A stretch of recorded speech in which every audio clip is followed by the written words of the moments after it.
Manifesto de Sua Alteza Real o Príncipe Regente Constitucional e Defensor Perpétuo do Reino do Brasil. Aos povos deste reino. Brasileiros. Está acabado o tempo de enganar os homens. Os governos que ainda querem fundar o seu poder sobre a pretendida ignorância dos povos, ou sobre antigos erros e abusos, têm de ver o colosso da sua grandeza tombar da frágil base sobre que se erguera outrora. Foi por assim o não pensarem que as cortes de Lisboa forçaram as províncias do sul do Brasil a sacudir o jugo que lhes preparavam. Foi por assim pensar que eu agora já vejo reunido todo o Brasil em torno de mim, requerendo-me a defesa de seus direitos, e a manutenção da sua liberdade e independência. Cumpre, portanto, ó brasileiros, que eu vos diga a verdade, ouvi-me, pois. O Congresso de Lisboa, arrogando-se o direito tirânico de impor ao Brasil um artigo de nova crença, firmado em um juramento parcial e promissório, e que de nenhum modo podia envolver a aprovação da própria ruína, o compeliu a examinar aqueles pretendidos títulos, e a conhecer a injustiça de tão desacisadas pretensões. Este exame, que a razão insultada aconselhava, e requeria, fez conhecer aos brasileiros que Portugal, destruindo todas as formas estabelecidas, mudando todas as antigas e respeitáveis instituições da monarquia, correndo a esponja de ludibrioso esquecimento por todas as suas relações, e reconstituindo-se novamente, não podia compulsá-los a aceitar um sistema desonroso, e aviltar sem atentar contra aqueles mesmos princípios, em que fundara a sua revolução, e o direito de mudar as suas instituições políticas, sem destruir essas bases, que estabeleceram seus novos direitos, inalienáveis dos povos, sem atropelar a marcha da razão, e da justiça, que derivam suas leis da mesma natureza das coisas, e nunca dos caprichos particulares dos homens. Então as províncias meridionais do Brasil, coligando-se entre si, e tomando a atitude majestosa de um povo que reconhece entre seus direitos os da liberdade, e da própria felicidade, lançaram os olhos sobre mim, o filho do seu rei, e seu amigo, que, encarando no seu verdadeiro ponto de vista esta tão rica e grande porção do nosso globo, que conhecendo os talentos dos seus habitantes, e os recursos imensos do seu solo, via com dor a marcha desorientada e tirânica dos que tão falsa e prematuramente haviam tomado os nomes de pais da pátria, saltando de representantes do povo de Portugal a soberanos de toda a vasta monarquia portuguesa. Julguei então indigno de mim, e do grande rei, de quem sou filho, e delegado, desprezar os votos dos súditos tão fiéis, que superando talvez desejos, e propensões republicanas, desprezaram exemplos fascinantes de alguns povos vizinhos, e depositaram em mim todas as suas esperanças, salvando deste modo a realeza, neste grande continente americano, e os reconhecidos direitos da augusta Casa de Bragança. Acedi a seus generosos e sinceros votos, conservei-me no Brasil, dando parte desta minha firme resolução ao nosso bom rei. Persuadido que este passo deverá ser para as cortes de Lisboa o termômetro das disposições do Brasil, da sua bem-sentida dignidade, e da nova elevação de seus sentimentos, e que os faria parar na carreira começada, e entrar no trilho da justiça, de que se tinham desviado. Assim mandava a razão, mas as vistas vertiginosas do egoísmo continuaram a sufocar os seus brados e preceitos, e a discórdia apontou-lhes novas tramas. Subiram então de pronto, como era de esperar, o ressentimento e a indignação das províncias coligadas. E como por uma espécie de mágica, em um momento todas as suas ideias e sentimentos convergiram em um só ponto, e para um só fim. Sem o estrépito das armas, sem os vozerios da anarquia, requereram-me elas, como algarante da sua preciosa liberdade e honra nacional, a pronta instalação de uma Assembleia Geral Constituinte Legislativa no Brasil. Desejara eu poder alongar este momento para ver se o devaneio das cortes de Lisboa cedia às vozes da razão e da justiça e a seus próprios interesses, mas a ordem por elas sugerida e transmitida aos cônsules portugueses de proibir os despachos de apetrechos e munições para o Brasil era um sinal de guerra, e um começo real de hostilidades. Exigia, pois, este reino, que já me tinha declarado seu defensor perpétuo, que eu provesse do modo mais enérgico e pronto à sua segurança, honra e prosperidade. Se eu fraquejasse na minha resolução, atraiçoaria por um lado minhas sagradas promessas, e por outro quem poderia sobrestar os males da anarquia, o desmembramento das suas províncias e os furores da democracia? Que luta porfiosa entre partidos encarniçados, entre mil sucessivas e encontradas facções? A quem ficaria pertencendo o ouro e os diamantes das nossas inesgotáveis minas? Estes rios caudalosos, que fazem a força dos estados, esta fertilidade prodigiosa, fonte inexaurível de riquezas e de prosperidade? Quem acalmaria tantos partidos dissidentes? Quem civilizaria a nossa povoação disseminada e partida por tantos rios que são mares? Quem iria procurar os nossos índios no centro de suas matas impenetráveis através de montanhas altíssimas e inacessíveis? De certo, brasileiros, lacerava-se o Brasil, esta grande peça da benéfica natureza, que faz a inveja e a admiração das nações do mundo, e as vistas benfazejas da providência se destruíam, ou, pelo menos, se retardavam por longos anos. Eu seria responsável por todos esses males, pelo sangue que iria derramar-se, e pelas vítimas que infalivelmente seriam sacrificadas às paixões e aos interesses particulares. Resolvi-me, portanto, tomei o partido que os povos desejavam, e mandei convocar a Assembleia do Brasil, a fim de cimentar a independência política deste reino, sem romper contudo os vínculos da fraternidade portuguesa, harmonizando-se com decoro e justiça todo o Reino Unido de Portugal, Brasil e Algarves, e conservando-se debaixo do mesmo chefe duas famílias, separadas por imensos mares, que só podem viver reunidas pelos vínculos da igualdade de direitos e recíprocos interesses.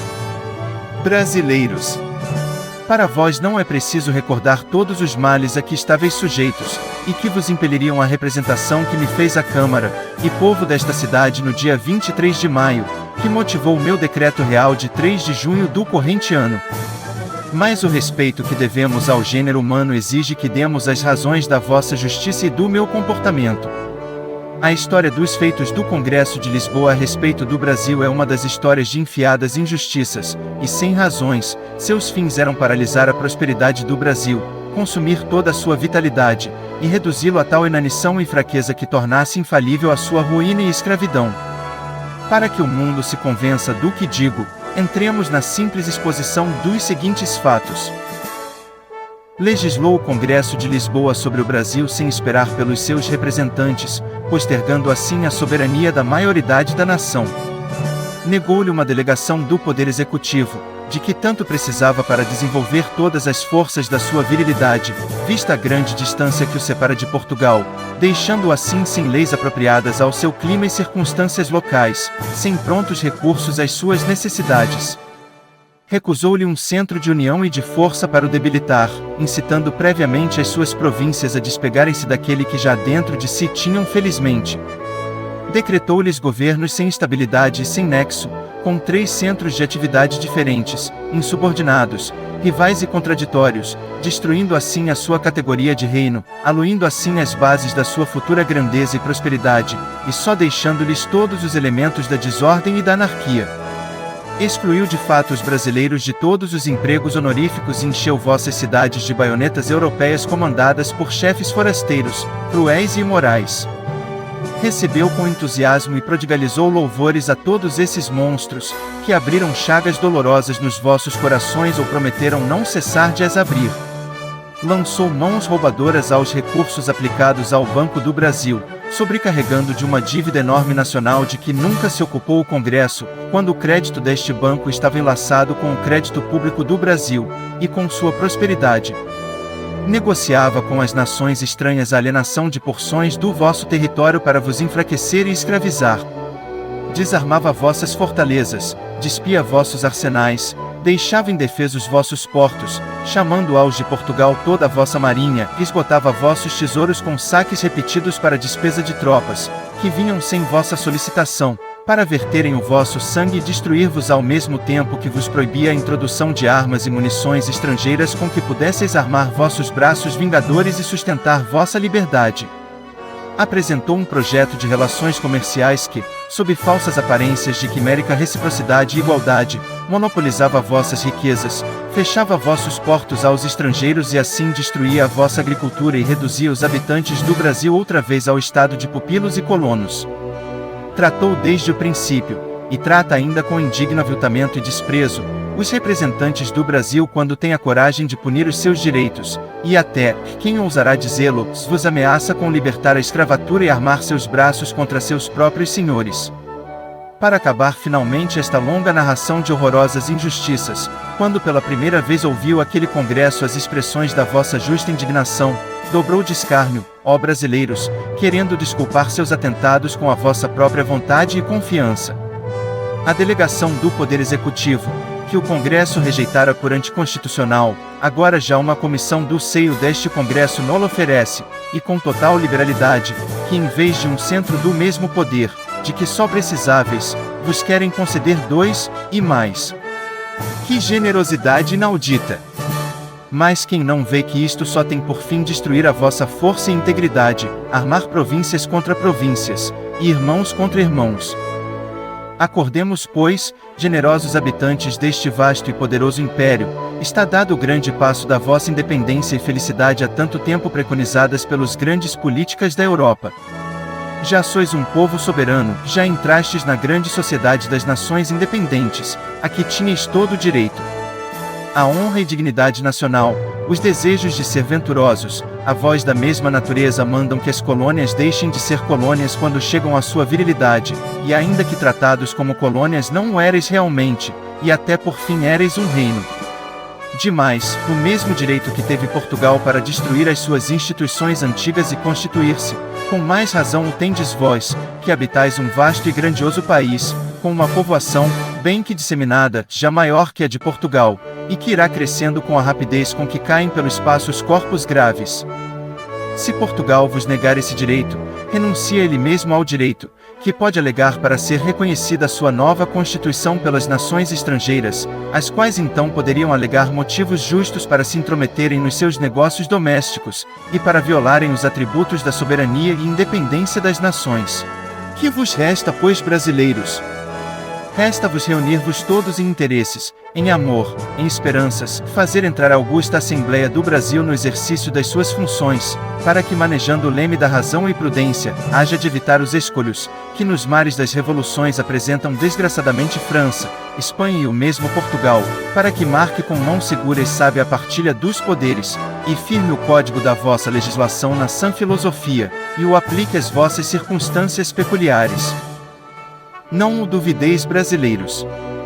Vossos representantes ocupados não de vencer renitências, mas de marcar direitos, sustentaram os vossos calçados aos pés, e desconhecidos há 3 séculos, consagraram os verdadeiros princípios da monarquia representativa brasileira, declararam rei deste belo país o senhor Dom João VI, meu augusto pai, de cujo amor estáis altamente possuídos, cortaram todas as cabeças à hidra da anarquia e do despotismo, e impuseram a todos os empregados e funcionários públicos necessária responsabilidade e a vontade legítima e justa da nação nunca mais verá tolhido a todo instante o seu vôo majestoso.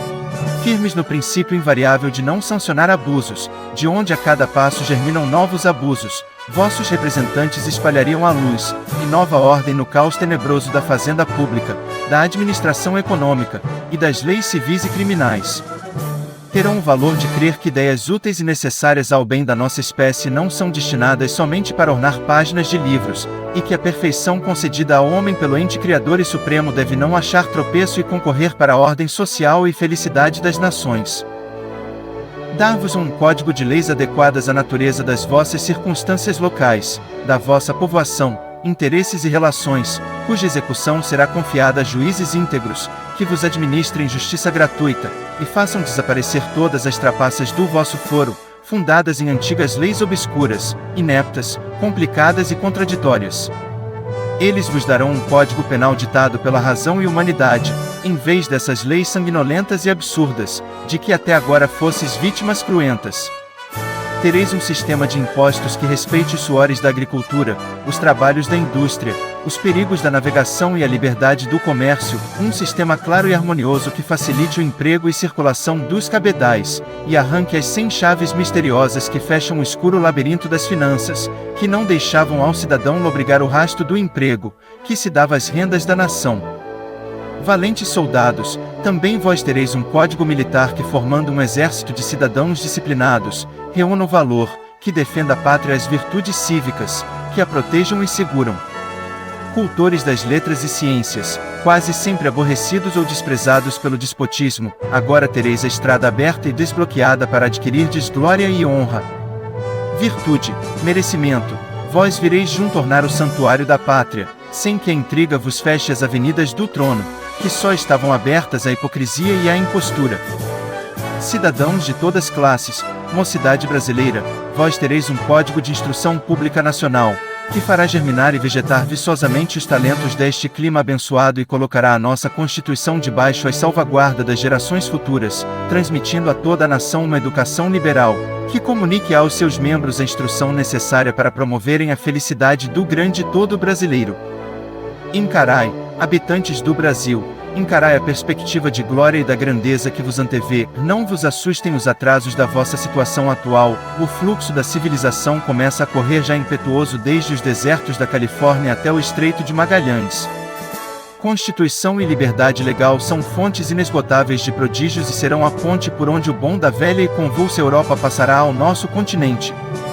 Não temais as nações estrangeiras. A Europa, que reconheceu a independência dos Estados Unidos da América, e que ficou neutra na luta das colônias espanholas, não pode deixar de reconhecer a do Brasil que com tanta justiça, e tantos meios e recursos, procura também entrar na grande família das nações.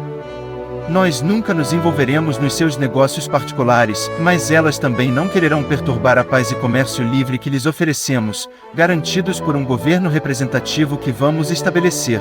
Não se ouça, pois, entre vós outro grito que não seja união. Do Amazonas ao Prata não retumbe outro eco que não seja independência. Formem todas as nossas províncias o feixe misterioso que nenhuma força pode quebrar. Desapareçam de uma vez antigas preocupações, substituindo o amor do bem geral ao de qualquer província, ou de qualquer cidade. Deixai, ó brasileiros, que escuros blasfemadores soltem contra vós, contra mim, e contra o nosso liberal sistema injúrias, calúnias e baldões. Lembrai-vos que, se eles vos louvassem, o Brasil estava perdido. Deixai que digam que atentamos contra Portugal, contra a mãe pátria, contra os nossos benfeitores. Nós, salvando os nossos direitos, punindo pela nossa justiça, e consolidando a nossa liberdade, queremos salvar a Portugal de uma nova classe de tiranos.